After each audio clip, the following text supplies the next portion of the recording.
What's up, y'all? So for my second part of this little mini series here, I wanted to talk about the AFC North. So obviously that includes the Baltimore Ravens, the Cleveland Browns, Pittsburgh Steelers, and the Cincinnati Bengals. So let's get straight into it. So first, let's talk about the Baltimore Ravens. So you look at their key additions. Obviously, they signed one of the biggest free agents in Derrick Henry. They also drafted Nate Wiggins, a cornerback in round one, who's very solid. They also got Roger Rosengarten, an offensive tackle in round two, and they got Adiza Isaac, defensive end, round three. Some of their re-signed free agents here, they have Justin Madubuike, who is a defensive lineman. They also got Kyle Van Noy and Malik Harrison. Some of their big losses here, and there's actually a couple I want to talk about. You got OBJ at receiver, Jadeveon Clowney, who was a big part of that defense last year, J.K. Dobbins and Gus Edwards, two of their pretty good running backs last season, even though J.K. Dobbins obviously went down with the injury week one. They also lost offensive lineman John Simpson, and they lost Patrick Queen, who I think was a really, really big part of the defense. I think that was probably one of the biggest losses for them in free agency. And they also lost one of their safeties in Geno Stone. Obviously, definitely some more losses and gains this free agency period for sure. But I think they're still one of the best defenses of the NFL. And, you got to consider Kyle Hamilton, Justin Madubuike, Marlon Humphrey, Trent Simpson, and Roquan Smith. I mean, all of those guys are studs on defense. And, I think they're still going to be a top 5 defense in the NFL. I don't think that's a stretch to say at all. Even though you're losing Patrick Queen, I still think they're going to be a really scary team to face for opposing offenses. And their coaching still at an elite level with John Harbaugh as their coach for the 16th year, which is kind of insane. 16 years is like almost as long as I've been alive. So, but also looking at Derrick Henry, obviously, like I said, biggest signing in free agency in my opinion, maybe on the same level as like Saquon Barkley.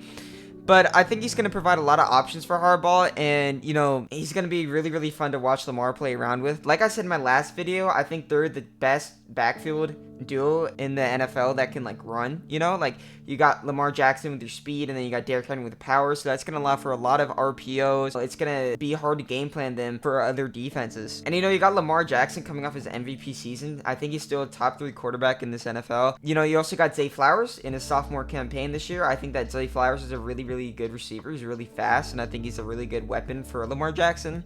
And then you also got Mark Andrews, who I think is one of the biggest question marks on the team. He's never really been healthy for a full season.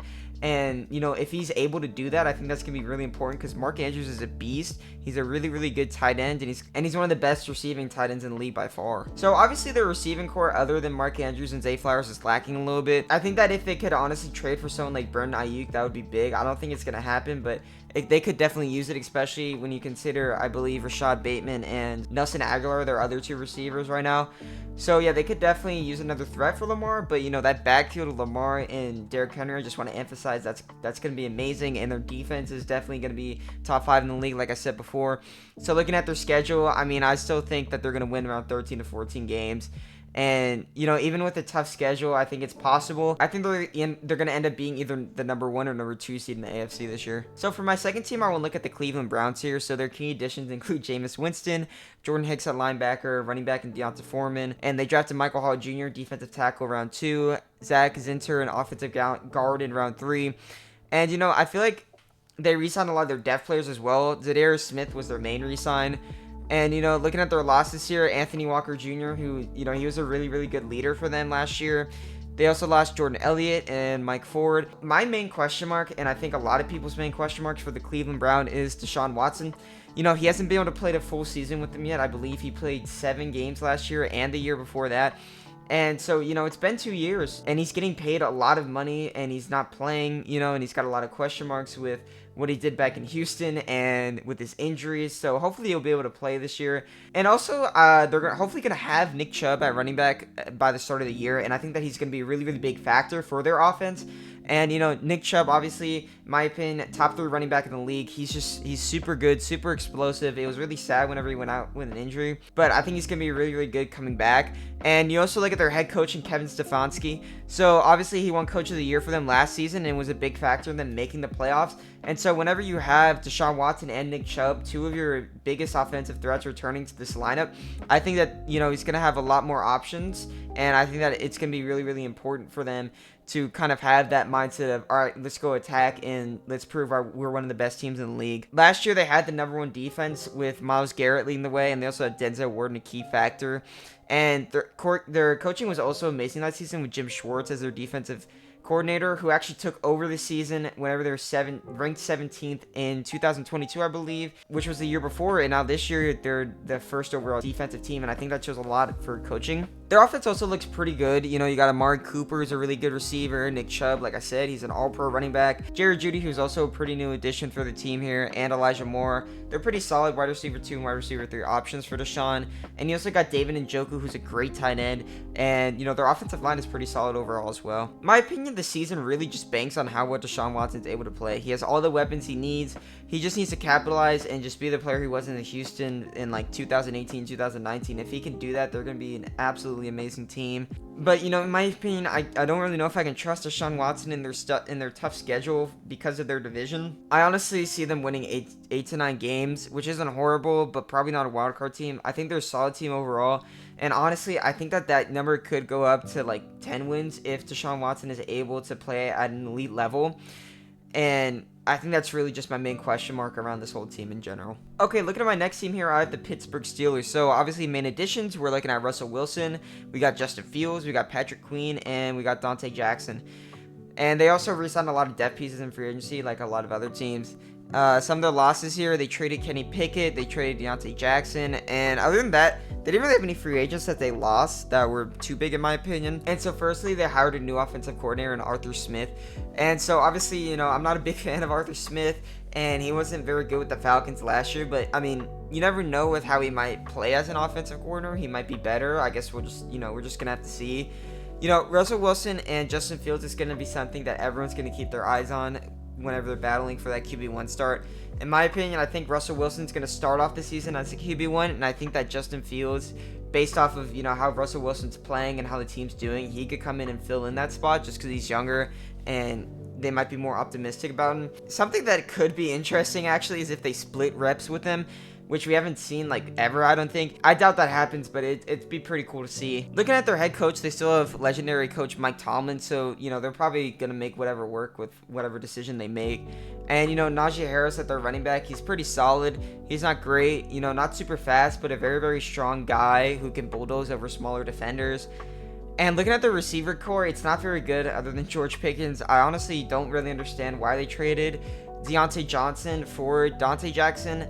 It doesn't really make a lot of sense to me, but I mean, I don't know. I'm not a GM, so I guess we'll see how that plays out. Pat Freiermuth is also a pretty solid tight end, and their offensive line is also pretty solid overall. One of their main issues is there's not a lot of offensive weapons, which is why, you know, they might opt for Russell Wilson to start the year just because he might have more experience with, you know, trying to man an offense by himself other than Justin Fields, who honestly, you know, Justin Fields didn't really have a great offense whenever he was with Chicago other than, you know, he did at DJ Moore. I think that QB battle is just going to be something that's going to be going on all season unless one of them just stands out above the other. Their defense is really stacked in my opinion. You know, they still have the same core: TJ Watt, Joey Porter Jr., Cameron Hayward, Micah Fitzpatrick, and Alex Highsmith. But, you know, now they added Patrick Queen at linebacker, and so I think their defense is really going to carry them to wins, kind of like what we saw last year. And, you know, I think they're a solid team overall, but I think their schedule is like super tough. I think this whole AFC North, in my opinion, has a pretty tough schedule.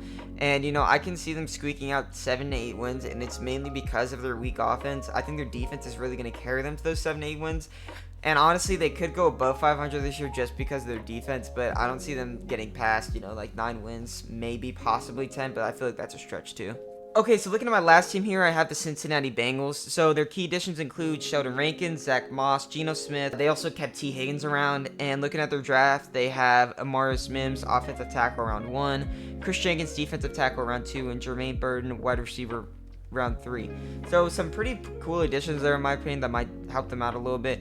Looking at their losses, Joe Mixon was a pretty big one in my opinion. DJ Reader was a really, really big one. Also lost Jonah Williams, Chidobe Awuzui, I think that's how you pronounce it, probably not, and Tyler Boyd, who also is a pretty big one. Obviously, you know, Joe Burrow went down last year after he had a hand injury last season, and, you know, obviously if he can return to that MVP type level that we saw before he got injured, I think that's going to be really, really important for them to make a push in the playoffs. Looking at Zach Moss, I think he's going to be a big help with Joe Mixon gone, especially if he can consider like how good he was with the Colts. If he can keep that going, I think they're going to be a really, really good team overall. And also, you still have Jamar Chase and T. Higgins at your wide receiver 1 and wide receiver 2 spot. I feel like that 1-2 punch is still really, really good. And, you know, although they lost Tyler Boyd, they did draft Jermaine Burton round 3 to replace him. So there's still a really good receiving room. And, you know, I think that's going to help Joe Burrow compete in this tough AFC. And on top of that, you know, their offensive line looks pretty solid overall too. And Mike Gesicki is slated to be their tight end as of right now, who's not horrible, but definitely could be better in my opinion. Their defense is solid with Trey Hendrickson, Sheldon Rankins, Cam Taylor-Britt, and Geno Stone. It's not too special, but I think that, you know, it's a pretty solid defensive team, I guess. Last year, they were ranked 31st out of 32 teams in defense, which is, you know, definitely a problem considering that defense is something that helps you win championships. I think that if Joe Burrow can stay healthy for the season, this team can be really good. But, you know, looking back at their defense, I think that that's really what is going to hold them back from being a Super Bowl winner. Especially when you consider they lost DJ Reader and didn't really pick up anyone better than him, in my opinion.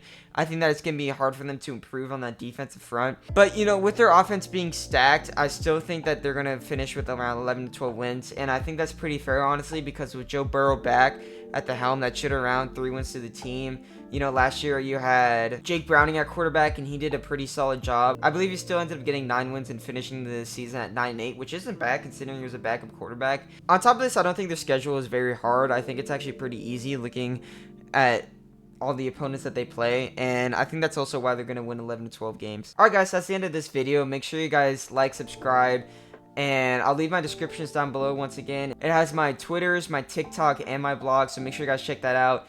And yeah, I hope you guys enjoyed, and I'll see you guys in the next video.